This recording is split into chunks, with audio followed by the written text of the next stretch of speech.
And now we're joined by Deanne, who's a delegate from Oregon.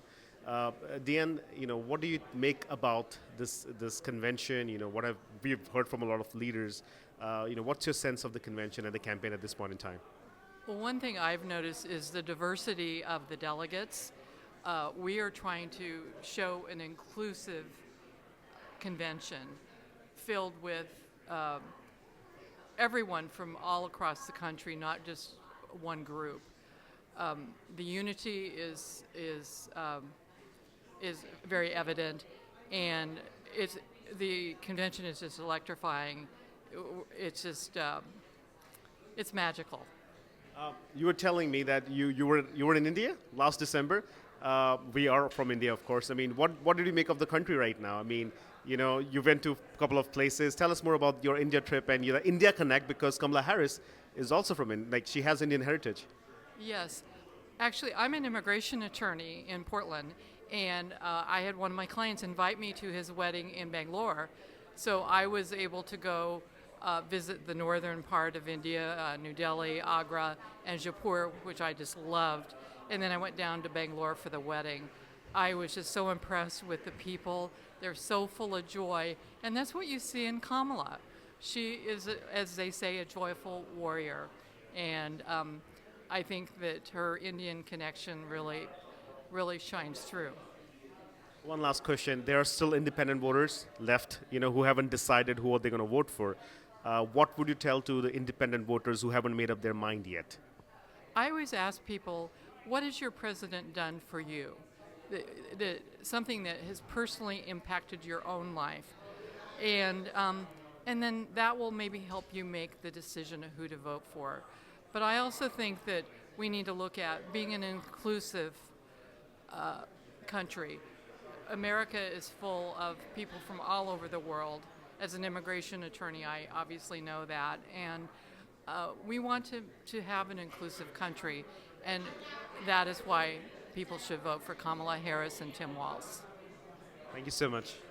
We're joined here by Rebecca. She is, as you can see, she's from New Jersey. And Rebecca, tell us, what do you think about the DNC? What's been going around? We heard from the Obamas yesterday. What's the sense of the campaign from your perspective? I think that the DNC has been so great so far. It has really been motivating and giving everybody a lot of energy, and hopefully we can sustain that energy through the campaign. I feel like it's been so good to have these great motivational speakers to really hype everybody up and keep the energy going. What do you think about Kamala Harris? I mean, she's half Indian from her heritage. Yeah. What do you think about her, being African American, like daughter of an immigrant daughter of an immigrant mother? What do you think about that? Is that message resonating in key states like probably Michigan, yeah, Pennsylvania? I mean, what do you make of that? Yeah, I really hope so. I mean, she chose a really great running mate, and I do think that she's just so inspiring, and she's really taking this opportunity and running with it, and hopefully she can keep the momentum going through the election.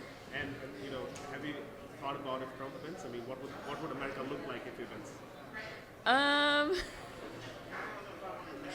I don't know. I feel like I hope that that's not the future that I see. I really hope that it's just Kamala Harris. All right, thank you so much, Rebecca. Whatever's best.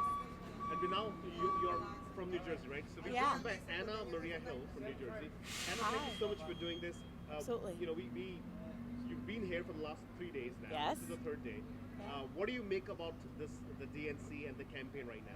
This is my first DNC. I'm Anna Maria Hill, State Director for 32BJ. We represent 15,000 members in New Jersey, 185,000 in the whole country.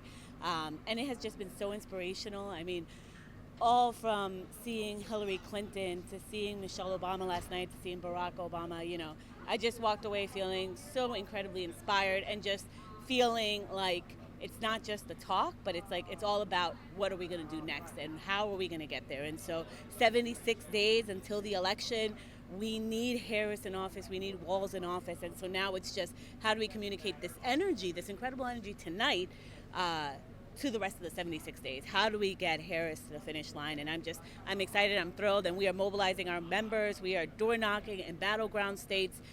We really need voters to come out. And if folks aren't registered, we're telling them register your family, get involved. And before we let you go, one last question.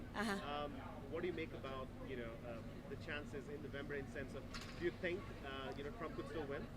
No, no, because we are fighting for hope. We are fighting for the people. Trump is not for the people. Trump is for himself and for his cronies. And I think that the DNC has really opened the light to people to really realize that it's all about the working class, and we have to get there and do the work. One last Yeah, question that just popped up in my head. What would you say to the independent voters? I mean, who haven't made up their mind yet? There are two choices. It is the people or the 1% that are just out for themselves to line their pockets. It is either Harris or it is Trump. That's it, right? And we need you on the Harris line. So my name is Emma Schreiberg. I'm 21 years old. I'm a delegate from Indiana. And I'm really excited to vote for Kamala Harris to be the first woman, the first Black woman, the first Asian person to be president of the United States of America. I'm so excited. I have these flags. I got them from organizations helping local elections and helping small time political people be able to reach the voters through text messages. And I'm just so grateful to be here and have the opportunity. I'm so glad to support Kamala Harris. I've got this flag from an organization here to protect reproductive freedoms and every woman's fundamental right to determine what happens to her own body. And I'm so excited to be here. Thank you.